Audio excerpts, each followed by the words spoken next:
Hey y'all, welcome back to the ranch. I'm Jared Paul, and it is late fall, moving in towards winter, and that is a really sad time in the bonsai world because all of your trees have gone dormant. The pruning's done for the season, the repotting is done until the spring, and it's just like you're searching for something to do with your favorite hobby. I have all these trees, and there's not one thing other than making sure that they're properly watered and fertilized before winterization that I could do. So, anyways, Laura and I were walking around the yard the other day, and we noticed that there are a bunch of Rose of Sharon that have volunteered themselves. So, since they'll end up getting mowed the next time the lawn's mowed for the last time for the season, probably, I wanted to dig them up and give them the opportunity to survive. So, we're going to dig up as many as we can and actually plant them down in the tub that I planted the Japanese garden tree sized weeping cherry. So that's what's coming up on today's episode of Jarhead Bonsai. All right, so right here in my front garden bed, I have a couple that popped up last year, and I actually pruned them right before they went dormant, and they've grown really well this year. Look at this guy. It's a split trunk. Can you get in there?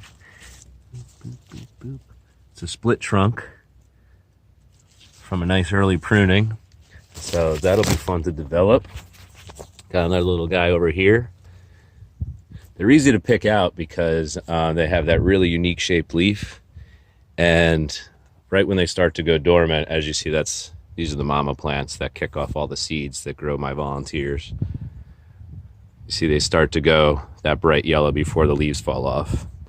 And you're left with these buds until next year.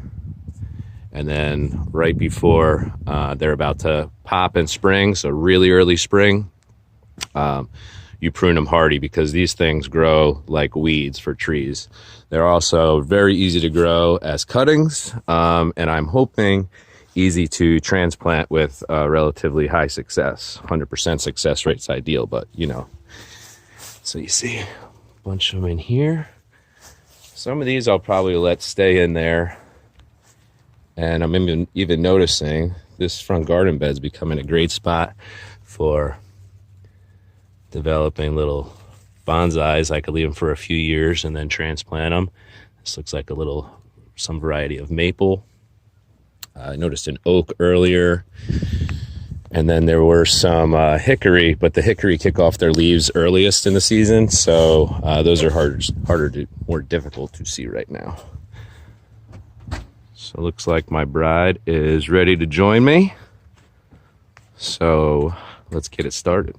Is the bathtub that we got off the side of the road, but it was in great shape, and I thought, hey, what the hell, it already has a drainage hole. It'll be a fun little planting. So the main tree is going to be this weeping cherry that I pruned hard and left a little room for dieback, and I'm hoping to get some branches going out this direction this coming season.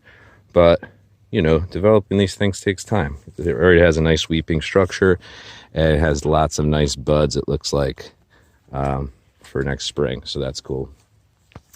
And there's another little baby cherry tree. See, that one is covered in buds. So there'll be a couple of cherries and then the Rose of Sharon. And the cherry tree has white flowers, and then the Rose of Sharon kicks off purples and pinks and whites. We have every variety. So I'm hoping to get a whole bunch of different ones. So funny enough, inside the dog yard are the healthiest ones. It looks like probably from dog fertilizer. But you see back here we have 4 really hardy other Rose of Sharon. So they just kick off a bunch each year. The first year I pretty much cut everything down because I didn't really know what I was looking at. I was just getting into bonsai and I thought they were weeds, but now I know. So let's take a look. You see throughout the yard, boom, boom, and they're really easy to spot right now, like I said, because of that yellow leaf. So let's get started.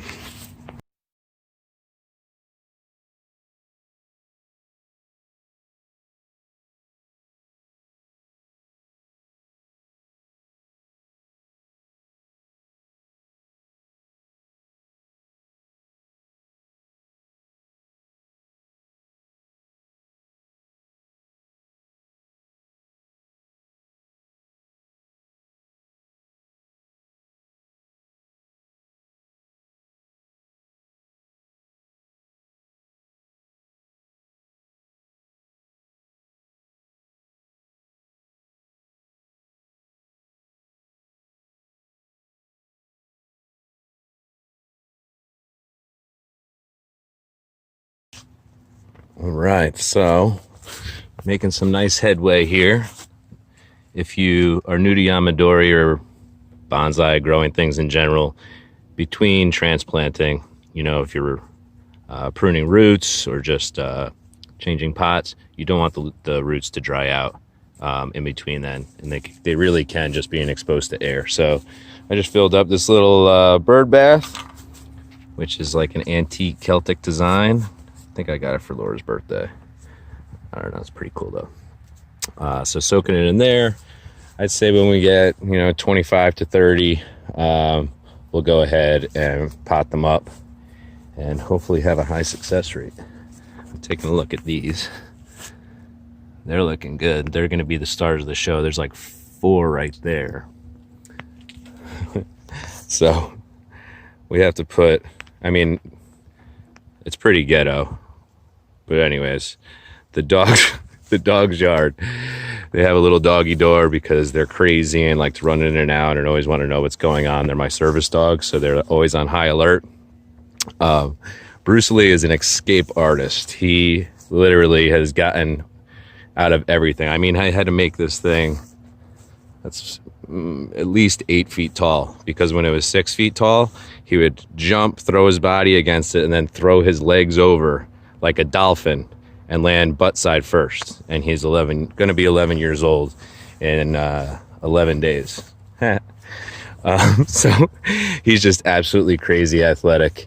And him and Millie, recently we were in the yard and Millie just comes running up to Laura and I'm like, what are you doing out of your yard? And so she runs back, lifts up the fence, and belly crawls underneath to get back in. So like every time we are going and doing something, traveling, to New York to restock Franny, visit Franny, or whatever it may be, apparently they're just free roaming, and then they pretend like they're locked in the dog cage when we get home. In the dog fence, not the cage. So anyways, at least they have good personalities. It's exciting. So at the same time, Laura has been gathering some worms so we could feed the chickens. We did some extra work on Carl the rooster's chicken palace this weekend, and we got that all set for winter, so that was a nice accomplishment. Yeah, so we're going to continue on this, and then I will probably do another time lapse for when we plant them up in that tub. Cool, stand by. Carl, Petra, come get some wormies. Oh my gosh, Carl has the best coloring. You get him to come over here. I think I dropped it. Hey, buddy. There he is. So that's our little rooster. He's just getting to the point where he could do a legitimate adult cock-a-doodle-doo. Hey, buddy. There you go. You found him. And that's his wife, Petra. And these are the pair that somebody abandoned at the beach. And when we got done paddleboarding one day, we rescued them, to make a long story short. Oh yeah, show off, buddy. So you see he's got like that lion's mane, and it literally has like tiger stripes, and he's just such a cool looking chicken. I believe in Americana, which is like old school from way back in the day. Chickpea's getting jealous. So the rest of the flock did not like Carl and Petra, so we're just keeping this as them as a mating pair, maybe to breed our own chickens in the spring, but at least to keep them happy and safe. And we got to keep them separate. It's all good. All right, guys, enjoy your worms.